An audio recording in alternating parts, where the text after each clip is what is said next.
Hi, friends. Yesterday I started reading a brand new story with you, The BFG by Roald Dahl, and we read the first 3 chapters together. And we met a character named Sophie who was looking out her window in the middle of the night. She saw a mysterious figure, and the next thing she knew, she was getting taken from her bed by this giant figure that she saw. And now she's getting carried away. So we're picking up with the next chapter, which is called The Cave. The giant ran on and on. By now, a curious change took place in his way of running. He seemed suddenly to go into a higher gear. Faster and faster he went, and soon he was traveling at such a speed that the landscape became blurred. The wind stung Sophie's cheeks. It made her eyes water. It whipped her head back and whistled in her ears. She could no longer feel the giant's feet touching the ground. She had a weird sensation they were flying. It was impossible to tell whether they were over land or sea. This giant had some sort of magic in his legs. The wind rushing against Sophie's face became so strong that she had to duck down again into the blanket to prevent her head from being blown away. Was it really possible that they were crossing oceans? It certainly felt that way to Sophie. She crouched in the blanket and listened to the howling of the wind. It went on for what seemed like hours. Then, all at once, the wind stopped its howling. The pace began to slow down. Sophie could feel the giant's feet pounding once again over the earth. She poked her head up out of the blanket to have a look. They were in a country of thick forests and rushing rivers. The giant had definitely slowed down and was now running more normally, although normally was a silly word to use to describe a galloping giant. He leaped over a dozen rivers. He went rattling through a great forest, then down into a valley, and up over a range of hills as bare as concrete. And soon he was galloping over a desolate wasteland that was not quite of this earth. The ground was flat and pale yellow. Great lumps of blue rock were scattered around, and dead trees stood everywhere like skeletons. The moon had long since disappeared, and now the dawn was breaking. Sophie, still peering out from the blanket, saw suddenly ahead of her a great craggy mountain. The mountain was dark blue, and all around it the sky was gushing and glistening with light. Bits of pale gold were flying among delicate frosty white flakes of cloud, and over to one side, the rim of the morning sun was coming up, red as blood. Right beneath the mountain, the giant stopped. He was puffing mightily.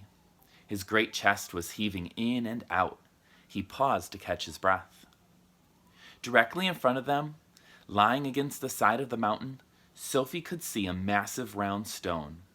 It was as big as a house. The giant reached out and rolled the stone to one side as easily as if it had been a football. And now, where the stone had been, there appeared a vast black hole. The hole was so large the giant didn't even have to duck his head as he went inside. He strode into the black hole, still carrying Sophie in one hand, the trumpet and suitcase in the other. As soon as he was inside, he stopped and turned and rolled the great stone back into place so that the entrance to his secret cave was completely hidden from the outside. Now that the entrance had been sealed up, there was not a glint of light inside the cave. All was black. Sophie felt herself being lowered to the ground. Then the giant let go of the blanket completely. His footsteps moved away. Sophie sat there in the dark, shivering with fear. "He's getting ready to eat me," she told herself. "He will probably eat me raw just as I am. Or perhaps he will boil me first. Or he will have me fried. He'll drop me like a rasher of bacon into some gigantic frying pan sizzling with fat." A blaze of light suddenly lit up the whole place. Sophie blinked and stared. She saw an enormous cavern with a high rocky roof. The walls on either side were lined with shelves, and on the shelves there stood row upon row of glass jars. There were jars everywhere. They were piled up in the corners. They filled every nook and cranny of the cave. In the middle of the floor, there was a table 12 feet high and a chair to match. The giant took off his black cloak and hung it against the wall. Sophie saw that under the cloak he was wearing a sort of collarless shirt and a dirty old leather waistcoat that didn't seem to have any buttons. His trousers were faded green and were far too short for his legs. On his bare feet he was wearing a pair of ridiculous sandals that for some reason had holes cut along each side, with a large hole at the end where his toes stuck out. Sophie, crouching on the floor of the cave in her nightie, gazed back at him through thick steel-rimmed glasses. She was trembling like a leaf in the wind, and a finger of ice was running up and down the length of her spine. "Ha!" shouted the giant, walking forward and rubbing his hands together. "What has us got here?" His booming voice rolled around the wall of the cave like a burst of thunder. I'm going to continue reading. The next chapter is called The BFG. The giant picked up the trembling Sophie with one hand and carried her across the cave and put her on the table. Now he really is going to eat me, Sophie thought. The giant sat down and stared hard at Sophie. He had truly enormous ears.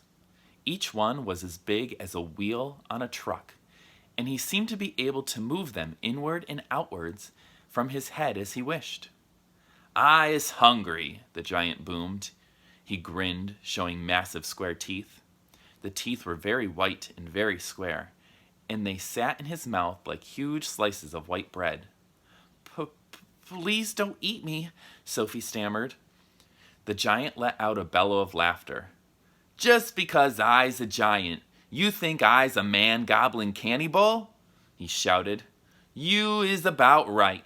Giants is all cannibally and murderful, and they does gobble up human beings.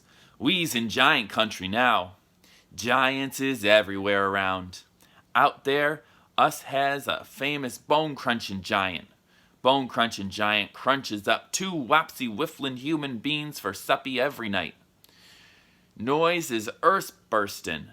Noise is crunchin' bones going crackety-crack for miles around." "Oh," Sophie said. "Bone-crunching giant only gobbles human beings from Turkey," the giant said. "Every night, Bone Cruncher is galloping off to Turkey to gobble Turks." Sophie's sense of patriotism was suddenly so bruised by this remark that she became quite angry. "Why?" she blurted out. "What's wrong with the English?" "Bone-crunching giant says Turks is tastin' ever so much juicier and more scrumdiddly-umptious. Bone Cruncher says Turkish human beans has a glamourly flavor. He says Turks from Turkey is tastin' like turkey."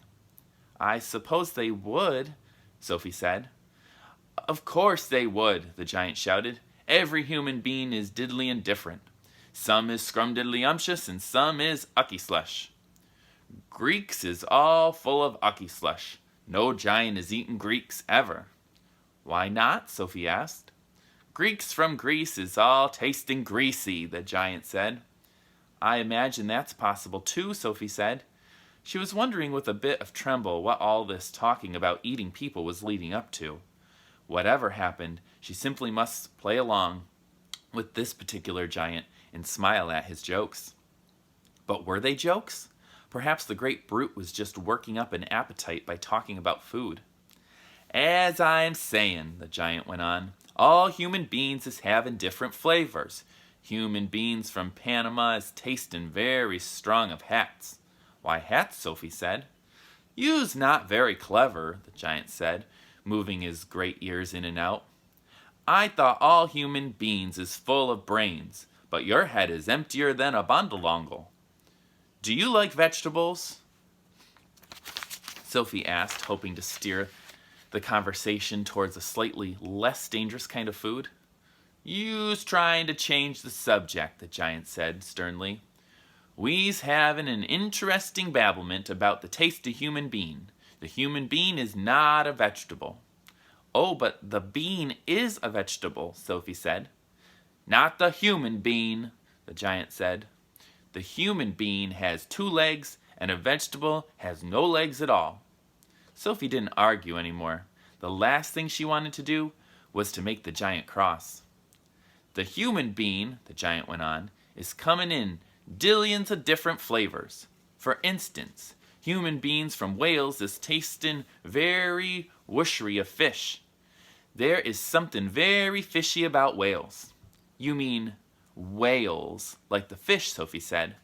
Wales is something quite different. It's a place. Wales is Wales, the giant said. Don't gobble funk around with words. I will now give you another example. Human beans from Jersey has a most disgustable woolly tickle on the tongue, the giant said. Human beans from Jersey is tasting like sweaters. You mean jerseys, Sophie said. You are once again gobble funking, the giant shouted. Don't do it. This is serious and snitching subject. May I continue? Please do, Sophie said. Danes from Denmark is tasting ever so much of dogs, the giant went on. Of course, Sophie said. They taste like Great Danes. Wrong, cried the giant, slapping his thigh. Danes from Denmark is tasting doggy because they is tasting of Labradors. Then what do people of Labrador taste of, Sophie asked. Danes, the giant cried triumphantly. Great Danes. Aren't you getting a bit mixed up, Sophie said. I is a very mixed up giant, the giant said. But I does do my best, and I is not nearly as mixed up as the other giants.